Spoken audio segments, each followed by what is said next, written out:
Hello students, today we will start part 6 of electric potential and the capacitance. In last video we have done electric potential due to the dipole and also we have done the differences between the electric potential due to a dipole and due to a isolated charge, right?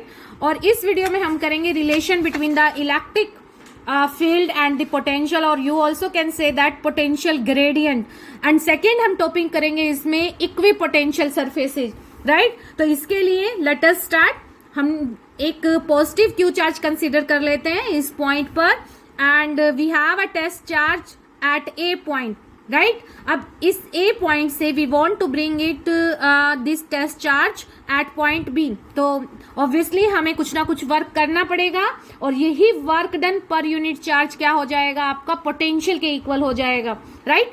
अब अगर हम consider करते हैं for the small displacement तो इसका मतलब आप work done भी क्या करेंगे in the form of small, okay, D W से आप रिप्रेजेंट करेंगे. So work done to move a test charge Q naught from the point A to B, this will be equal to D W. ठीक है, इसको अगर और ज्यादा आप एक्सपेंड कर सकते हैं, और ज्यादा रिप्रेजेंट करना चाहते हैं तो यहाँ पर ए बी भी लिख सकते हैं कि आपको वर्क कहाँ से कहाँ करना पड़ेगा, ए टू बी करना पड़ेगा. ठीक है, और बाय द एक्सटर्नल सोर्सेज आपको करना पड़ता है और जो कि किसके अपोजिट होता है, आपका इलेक्ट्रोस्टैटिक वर्क से अपोजिट डायरेक्शन में होगा. इलेक्ट्रोस्टैटिक वर्क डन क्या होगा, जिस डायरेक्शन में आपका इलेक्ट्रोस्टैटिक फोर्स लगता है उसी डायरेक्शन में आपका इलेक्ट्रोस्टैटिक वर्क डन किया जाता है बाय दिस चार्ज. ठीक है, तो आपका देखिए इलेक्ट्रोस्टैटिक फोर्स इस डायरेक्शन में, इलेक्ट्रिक फील्ड भी आपका इसी डायरेक्शन में लगेगा. ठीक है, और इसी डायरेक्शन में आपका work done due to the electrostatic charge होगा. और आपके पास जो work done due to an external agent होगा, ये बार बार आपको पहले भी बताया गया है, due to the external forces, वो आपका opposite to the electrostatic force होता है. ओके, तो ये ठीक है. तो अब हम जो इसकी वैल्यू निकालते हैं वो हम बाय दिस वैल्यू हम फाइंड आउट करते हैं. तो यहाँ पर हमने डी डब्ल्यू किया है, तो यहाँ पर for the small displacement if we consider D R, for the small displacement D R, D W work done equal to given by F dot D R. ठीक है, एफ डॉट डी आर, ये F कौन सा है, आपका electrostatic force से opposite में जो एक्सटर्नल फोर्स लगाया है वो है आपका एक्सटर्नल फोर्स, ओके, जो कि इक्वल होगा आपका इलेक्ट्रोस्टैटिक फोर्स के और इन दी अपोजिट डायरेक्शन में. तो इसको आप इस तरह से भी कर सकते हैं, यहां पर एफ की वैल्यू आप पुट कर दीजिए Q nought e D R. ठीक है, and this is dot product, right. अब E और DR डिस्प्लेसमेंट देखिए आपकी इस डायरेक्शन में है, डिस्प्लेसमेंट आपकी किस डायरेक्शन में है, इस डायरेक्शन में है. ठीक है, और आपका जो E है वो किस डायरेक्शन में, इस डायरेक्शन में. तो E और DR के बीच में जो आपका एंगल बनेगा वो एंगल कितना बना, आपका 180 डिग्री निकला. ठीक है, 180 डिग्री. तो ये आपके पास क्या हो जाएगा, माइनस में q nought e D r, minus में q nought e D r. और अगर यहाँ पर आप डायरेक्ट करना चाहते थे इसको एक्सटर्नल फोर्सेज को, तो आपको पता है कि ये क्या हो जाता, अगर मैं यहां पर साइड में करके दिखाऊं तो work done D W equal to F D R, right. तो इस एफ की जो वैल्यू है opposite to F E D R. ठीक है, अब इस वक्त अगर आपने इसको, ये आपका एक्सटर्नल है, ठीक है, अगर इस वक्त आपने पहले ही माइनस ले लिया है, पहले ही नेगेटिव साइन ले लिया because this is in the opposite direction to the electrostatic force, तो दोबारा आप एंगल 180 डिग्री नहीं लेंगे, तो आप इलेक्ट्रोस्टैटिक फोर्स और डी आर के बीच में एंगल क्या लेंगे, आप 0 डिग्री लेंगे, क्योंकि पहले ही आपका अपोजिट डायरेक्शन की वजह से क्या आ चुका है, नेगेटिव साइन आ चुका है. तो यहां पर आपके पास क्या हो जाता है, ये F E D R, okay, और एफ ई की value negative Q nought E and this is D R, right. तो इस तरह से करेंगे, यहां पर एंगल आपका क्या हो जाएगा, थीटा इक्वल टू 0 डिग्री. इन चीजों का ध्यान रखना है कि अगर आपने इस तरह से किया है तो आप एंगल कितना लेंगे, 180 डिग्री लेंगे. ठीक है, तो यहां पर थीटा की जो वैल्यू हुई वो आपके पास 180 डिग्री. ठीक है, यहां पे आपने डायरेक्ट ही क्या लिया है, इलेक्ट्रोस्टैटिक फोर्स लिया है, इलेक्ट्रोस्टैटिक फोर्स। ओके, तो इलेक्ट्रोस्टैटिक फोर्स से आप लोग अगर डायरेक्ट फाइंड आउट कर रहे हैं पॉजिटिव साइन लेके तो इस तरह से लेंगे एंड थीटा की वैल्यू आप क्या कर देंगे 180 डिग्री ले लेंगे। लेकिन अगर आपने बाय द एक्सटर्नल फोर्स किया है और उस एक्सटर्नल फोर्स को अगर पहले ही माइनस एफ पी पुट कर दिया तो बार बार नेगेटिव साइन नहीं लेंगे, फिर आप थीटा की वैल्यू क्या शो करेंगे 0 डिग्री शो करेंगे। ओके, तो ये आ गया आपके पास वर्क डन। अब ये आपका यहां से हम लोग फाइंड आउट कर सकते हैं ये डी डब्ल्यू, ठीक है। तो डी डब्ल्यू डिवाइड बाय में आपके पास जो क्यू नोड है वो क्या आ गया आपके पास ई डी आर हो गया, ठीक है। तो ई डी आर देन ये अब आपके पास क्या है डी वी, तो इसको हम लोग पुट कर देंगे डी वी अपॉन में डी आर, यहाँ नेगेटिव साइन, ठीक है, इक्वल टू ये आपके क्या आ गया माइनस में ई, या आप क्या लिख सकते हैं ई इक्वल टू माइनस में डी वी, ये डी आर सॉरी, तो ई क्या हो सकता है आपका माइनस में डी वी अपॉन में डी आर, राइट। तो इसका मतलब क्या हुआ, ये होता है आपका पोटेंशियल ग्रेडियंट। ये क्या है आपका पोटेंशियल ग्रेडियंट। तो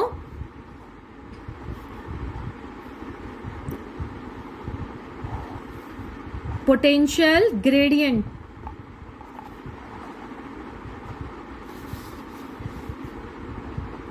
राइट। तो यहां से आप क्या कर सकते हो कि जो इलेक्ट्रिक फील्ड इंटेंसिटी है वो कहां होगी, किस तरह से होगी आपकी, वो डिक्रीजिंग पोटेंशियल ग्रेडियंट में होगी आपकी, डिक्रीजिंग इलेक्ट्रिक पोटेंशियल ग्रेडियंट में होगी, ठीक है। ये पोटेंशियल कौन सा आपका इलेक्ट्रिक पोटेंशियल, इलेक्ट्रिक, ठीक है। तो यहां से मैं लिखती हूं electric field intensity, so electric field intensity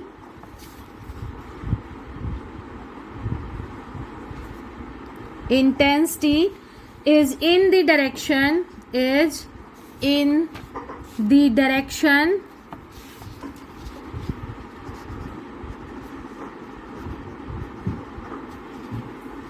of decreasing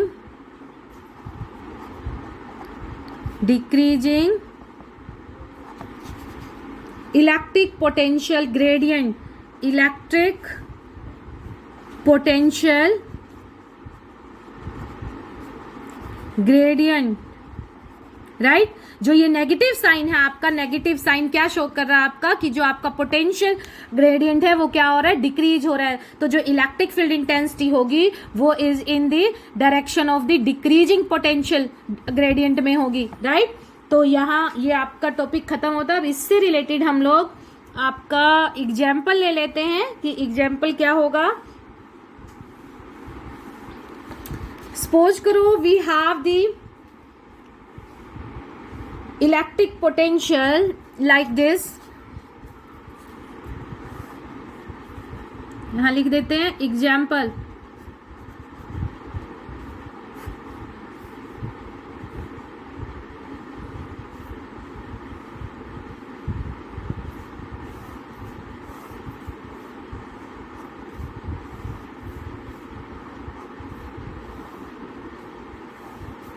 right, और जो इनकी वैल्यू दी हुई है वो दी हुई है आपकी 10 volt, 20 volt, then 30 volt, 40 volt, 50 volt, 60 volt and 70 volt. इस तरह से आपकी दी हुई है। और यहाँ पर ये पॉइंट दे दिए आपको ए पॉइंट, ये आपके पास है बी पॉइंट और यहाँ है आपका सी पॉइंट। तो यहाँ बताना है कि इन पॉइंट्स में सबसे आपके पास जो मैक्सिमम इलेक्ट्रिक फील्ड इंटेंसिटी होगी वो कहाँ होगी, मैक्सिमम इलेक्ट्रिक फील्ड इंटेंसिटी कहाँ पर होगी। तो देखिए यहाँ पर सी पॉइंट जो है वो आपका कहाँ पर आ रहा है, जहां पर आपके पास 10 वोल्ट के आसपास इलेक्ट्रिक पोटेंशियल में सबसे कम जो है वो आपका इलेक्ट्रिक पोटेंशियल वो कहाँ है आपका सी पॉइंट पर है, ठीक है। तो डिक्रीजिंग पोटेंशियल ग्रेडियंट आपका कहाँ है सी पॉइंट पर। तो इसका मतलब मैक्सिमम इलेक्ट्रिक फील्ड कहाँ होगा आपका सी पॉइंट पर। So maximum electric field intensity, electric field intensity should be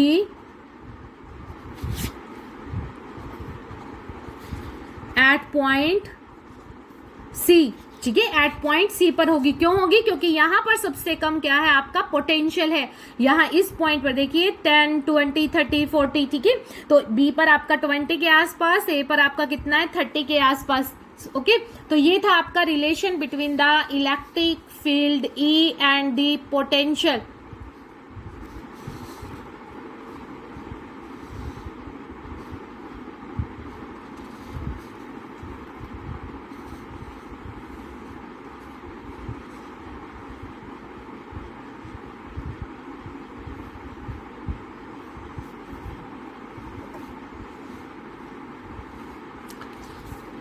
अब चलते हैं नेक्स्ट पर। नेक्स्ट टॉपिक है हमारा equi potential surface. Equipotential surface important question है, कई बार ड्रॉ भी करना आ जाता है। देखिए इक्वी पोटेंशियल नेम से ही पता चल रहा है कि जहां पर ऐसा सरफेस जहां पर पोटेंशियल क्या है आपका इक्वल है। ओके, सो इसकी डेफिनेशन क्या बनाएंगे? A surface at every point of which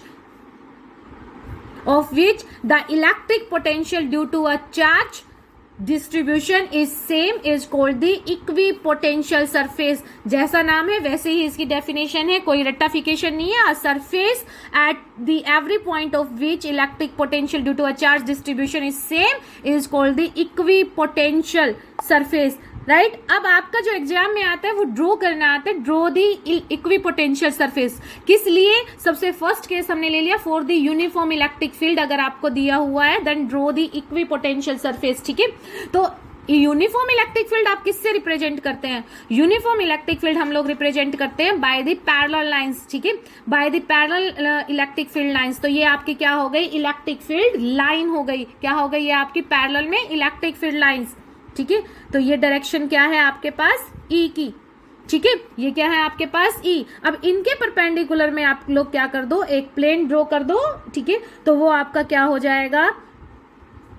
equipotential surface, ठीक है। तो ये क्या हो गया आपके पास? Equipotential surface. सपोज करो यहां पर जो पोटेंशियल आपका V1 है, तो इस प्लेन पर, इस सरफेस पर आप भले ही आपका पॉइंट A हो, भले ही आपका पॉइंट B हो, तो हर पॉइंट पर आपका पोटेंशियल क्या होगा? सेम होगा, ठीक है। तो आप इसको क्या लिख सकते हो? V1A इक्वल टू V1B, ठीक है। Equipotential surface at every point क्या है वो आपका? Same. V1A equal to V1B, right. कोई दूसरा बना लेते हैं अब हम।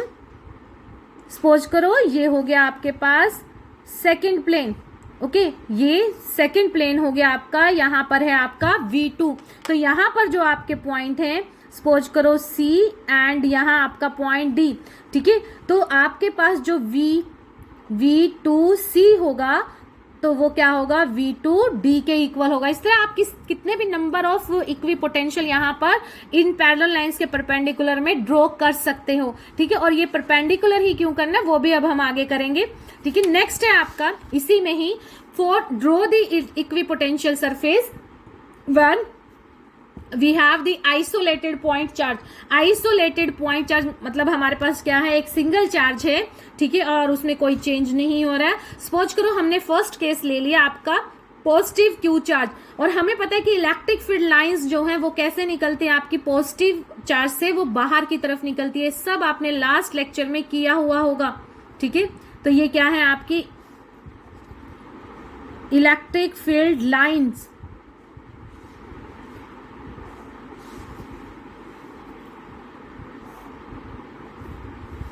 राइट।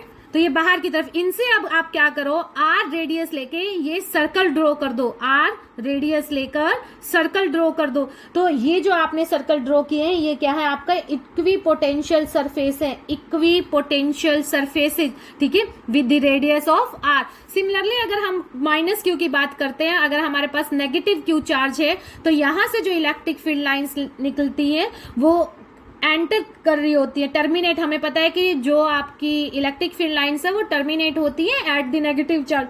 तो आप इसमें जो इलेक्ट्रिक फील्ड लाइंस शो करेंगे वो एंटर करते हुए दिखाएंगे। इसमें आपने बाहर जाती हुई दिखाई, इसमें एंटर करते हुए, ठीक है। तो इसमें आपका जो एरो है वो इस तरह से होगा। सेम आप फिर क्या करेंगे, आर रेडियस का आर रेडियस लेके and draw a circular surface.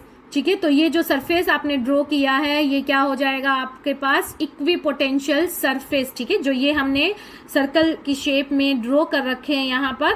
ठीक है, तो ये सरफेस कैसा है आपके पास, ये इक्वी पोटेंशियल सरफेस है, राइट। अब नेक्स्ट है इसी में ही थर्ड पार्ट इसी का ही, अगर हमारे पास दो सिमिलर चार्जेस हैं, नेगेटिव नेगेटिव है या पॉजिटिव पॉजिटिव है, ठीक है, तो draw the equi potential surface, draw the equi potential surface. तो हमने यहाँ पर जो केस लिया है वो लिया है हमने पॉजिटिव पॉजिटिव क्यू चार्ज। हमें पता है कि पॉजिटिव पॉजिटिव चार्ज क्या करते हैं, एक दूसरे को रिपेल करते हैं, क्या करते हैं, एक दूसरे को रिपेल करते हैं, राइट। तो इनसे जो बाहर इलेक्ट्रिक फील्ड लाइंस आएगी वो बाहर की तरफ, ठीक है, वो एमर्ज होती हुई आपकी यहाँ से from the positive charge, similarly यहाँ से भी आपकी, ठीक है। तो एरो आपको बाहर की तरफ शो करनी है, राइट। अब यहाँ से क्या करो आप, इससे भी एक सर्कल ड्रॉ करो, सेकंड सर्कल ड्रॉ करो, और इन दोनों की जो ये इस शेप की रिपेलिंग सरफेस जो ये बना, ये आपका क्या हो जाएगा, आपका इक्वी पोटेंशियल सरफेस हो जाएगा, जो ये इस शेप का आया हुआ है। ठीक है, तो ये क्या है आपका equipotential surface due to the two similar charges, due to the two similar charges. अगर मैं यहाँ पर नेगेटिव नेगेटिव ले लूँ सपोज करो, तो सिर्फ एक ही चेंज आ जाएगा आपका, तब आपके पास जो ये इलेक्ट्रिक फील्ड लाइंस है वो आपकी अंदर की तरफ आ रही होंगी, but they repel to each other. ठीक है, एक दूसरे को तो वो फिर भी क्या करेंगे, रिपेल ही करेंगे। ओके, तो ये था आपका due to a pair of similar charges. अब है आपका for an electric dipole. Electric dipole हमें पता है क्या होता है कि दो अलग अलग पोलैरिटी के चार्ज होते हैं बट इक्वल स्ट्रेंथ के होते हैं। ठीक है, तो वो हमने ड्रॉ किया फॉर एन इलेक्ट्रिक डाइपोल। तो अब हमारे पास जो दो चार्जेस हैं वो दोनों अपोजिट पोलैरिटी के हैं, एक हमने पॉजिटिव ले लिया और एक हमने नेगेटिव ले लिया। हमें पता है जो इलेक्ट्रिक फील्ड लाइंस हैं वो start from the positive charge और टर्मिनेट कहाँ होती है, नेगेटिव पर। एक दूसरे को ये क्या करते हैं, अट्रैक्ट करते हैं, तो पॉजिटिव से नेगेटिव पर टर्मिनेट, पॉजिटिव से नेगेटिव पर टर्मिनेट। ये आपके पास इस तरह से इलेक्ट्रिक फील्ड लाइंस आपने शो की। और जो ये आपका सरफेस है वो क्या हो गया आपके पास, ये जो सरफेस आपने सर्कुलर शेप में ये दिखाए हुए हैं, तो ये शेप आपकी किसकी बनी, ये इक्वी पोटेंशियल सरफेसेज हैं आपके। ठीक है, इक्वी पोटेंशियल सरफेसेज। तो ये आपका हो गया equipotential surface for an electric dipole. ठीक है, फॉर एन इलेक्ट्रिक डाइपोल।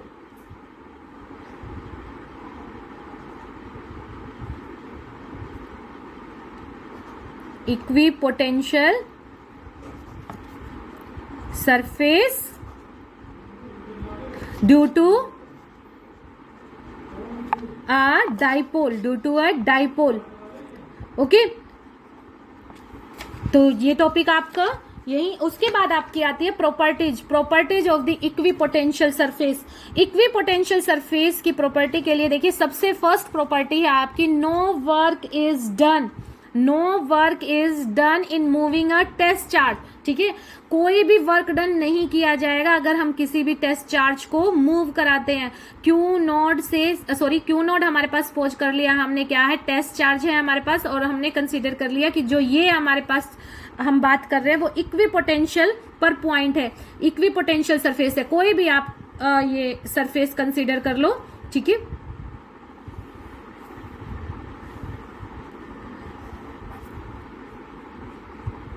ठीक है, तो ये आप का कोई भी सरफेस हो गया ड्यू टू दी चार्ज, और हमें वर्क डन करवाना है टू मूव या to bring this Q naught from the point A to B. ठीक है, तो इसका मतलब वर्क डन आपको कितना करवाना है, WAB। और हमें पता है कि WAB मतलब A से लेके B तक जो आपका वर्क डन हुआ to bring a test charge Q naught means पर unit test charge Q naught, ये किसके इक्वल होता है आपका, पोटेंशियल के इक्वल, पोटेंशियल डिफरेंस के इक्वल। ठीक है, तो आपका ये क्या हुआ, VB माइनस में VA। ठीक है, लेकिन अगर ये इक्वी पोटेंशियल सरफेस है तो VB और VA क्या हुए आपके, इक्वल हुए। ठीक है, इक्वल आप लिखेंगे यहाँ पर for the equipotential surface, for equi potential surface आपका वी बी इक्वल टू क्या हो जाएगा, वी ए हो जाएगा। इसका मतलब डब्ल्यू ए बी आपके पास क्या हो गया, जीरो हो गया। क्यू नॉट तो आपका जीरो हो नहीं सकता, तो इसलिए क्या हुआ, आपका डब्ल्यू ए बी क्या हो गया, जीरो हो गया। तो इसका मतलब no work is done in moving a test charge, ठीक है, on the equipotential surface. Equipotential surface पर आप कहीं भी मर्जी आप पॉइंट को मूव कराइए, ठीक है, तो वर्क डन आपका क्या होगा, जीरो। ये हमने पहले जैसे यूनिफॉर्म इलेक्ट्रिक फील्ड में भी किया था कि जो आपका V1A है और वो किसके इक्वल है, V1B के। तो यहाँ पर आप चाहे इस टेस्ट चार्ज को A पर लेके आइए, B पर लेके आइए, यहाँ लेके आइए, यहाँ भी, तो हर जगह पर आपका क्या रहेगा, पोटेंशियल सेम रहेगा। सो वर्क डन क्या हो जाएगा, आपका जीरो हो जाएगा।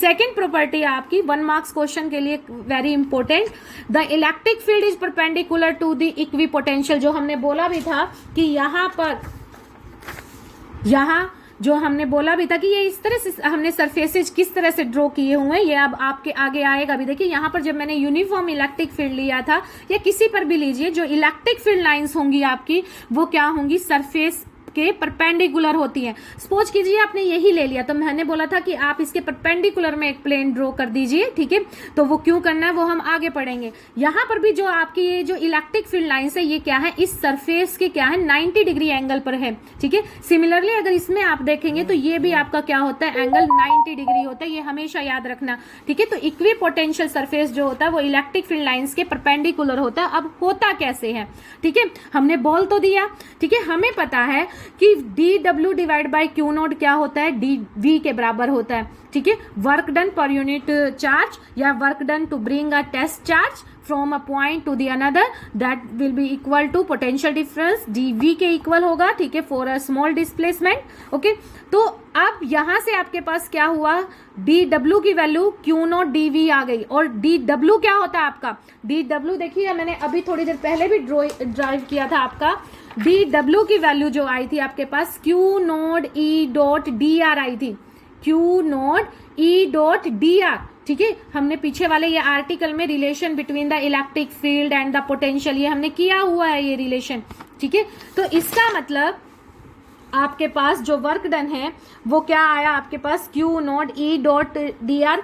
अगर मैं इसका अब पूरा का होल इंटीग्रल ले लूं, पूरा होल इंटीग्रल, सॉरी यहाँ पर इंटीग्रेशन भी लगा दीजिएगा, इंटीग्रेशन, ठीक है, इंटीग्रेशन, ओके, तो यहां से आपके पास क्या आ जाएगा, होल वर्क डन, क्योंकि इंटीग्रेशन अगर हमने कर दिया तो इसका मतलब अब हम वर्क डन किसके लिए ले रहे हैं, फॉर दी कंप्लीट डिस्प्लेसमेंट के लिए। तो यहां से W की वैल्यू आपके पास क्या आ गई, Q nought e dot D R, ये वैल्यू आपके पास आ गई। लेकिन ऊपर वाली जो फर्स्ट प्रॉपर्टी देखिए, फर्स्ट प्रॉपर्टी में हमने क्या बोला कि नो वर्क इज डन, अगर वर्क ही नहीं है तो इसका मतलब क्या हुआ, ये आपके पास क्या हो गया, जीरो। तो मैं आपका यहां से क्या कर सकती हूँ, ई डॉट डी आर, ये क्या हो गया आपका जीरो। ये जीरो आपका कब आ सकता है, जब इन दोनों के बीच में एंगल कितना होगा आपका, 90 डिग्री होगा। तो इसका मतलब क्या हुआ, फ्रॉम दिस आप क्या लिख सकते हैं, is perpendicular to D R, is perpendicular to D are, ठीक है। तभी तो आपका ई डॉट डी आर क्या हो सकता है, जीरो। थीटा की वैल्यू आपकी तभी क्या आएगी, 90 डिग्री आएगी, ठीक है। तो ये हुई आपकी सेकंड प्रॉपर्टी। थर्ड प्रॉपर्टी है आपकी equipotential surfaces indicate the region of strong और द वीक फील्ड, ठीक है। ये हमें रिप्रेजेंट करता है कि किस तरफ आपका स्ट्रॉन्ग फील्ड है और किस तरफ आपका वीक फील्ड है। कैसे, अब E की वैल्यू हमें पता है कि डीवी माइनस में डीवी बाई डी आर होती है, अभी रिलेशन किया था। तो यहां से डी आर क्या आ गया आपके पास, माइनस डीवी बाई ई आ गया। तो डी आर क्या हुआ, इनवर्सली प्रोपोर्शनल टू ई हुआ। इसका मतलब अगर आपके पास डी आर स्मॉल है इक्विपोटेंशियल में, तो E क्या होगा, स्ट्रॉन्ग होगा। E क्या होगा आपका, स्मॉल। डी आर क्या है, ये separation between the equipotential surfaces, ठीक है।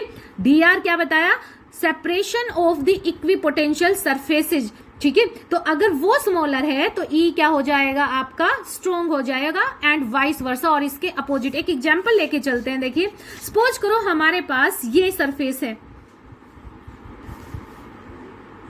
ये हमारे पास V1 और ये V2 है हमारे पास, ठीक है। ये टू इक्विपोटेंशियल सरफेस है हमारे पास, ये आपके पास इलेक्ट्रिक फील्ड है, राइट। अब इनके बीच का जो डिस्टेंस है आपके पास सपोज कीजिए वो है आपके पास आर ले लीजिए, ये वाला आर, ठीक है। और दूसरा मैं इक्विपोटेंशियल ड्रॉ कर रही हूं आपका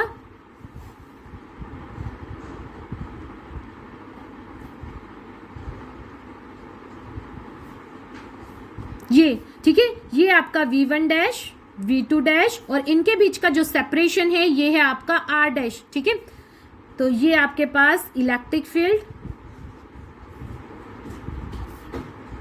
राइट। अब देखिए इनके बीच में सेपरेशन क्या है आपका, कम है, इनके बीच में सेपरेशन क्या हो गया आपका, इंक्रीज हो गया। ये आपके पास सपोज कीजिए E डैश है, तो E की वैल्यू जो होगी वो क्या होगी, ग्रेटर देन E डैश होगी, ग्रेटर देन E डैश, क्योंकि सेपरेशन बिटवीन द इक्विपोटेंशियल यहां कम है यहां ज्यादा है। तो आप क्या लिखेंगे, ये आपके पास E डैश, ठीक है। तो आप क्या लिखेंगे, R is less than R dash, right. तो E ग्रेटर देन हो जाएगा आपके पास E डैश, ओके।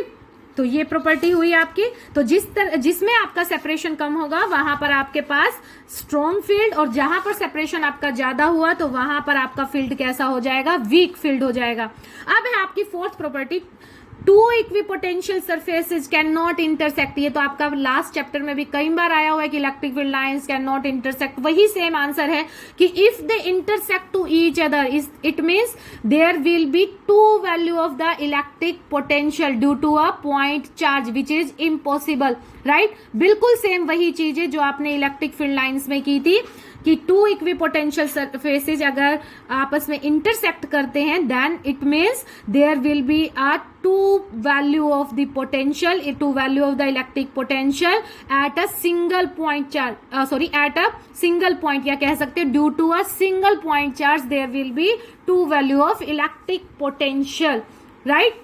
तो विच इज नॉट पॉसिबल, ठीक है। So two equipotential surfaces can not be intersect each other, okay. तो ये था आज की वीडियो में, ठीक है। इक्विपोटेंशियल हमने किया and the relation between the electric field and the potential gradient किया, ठीक है।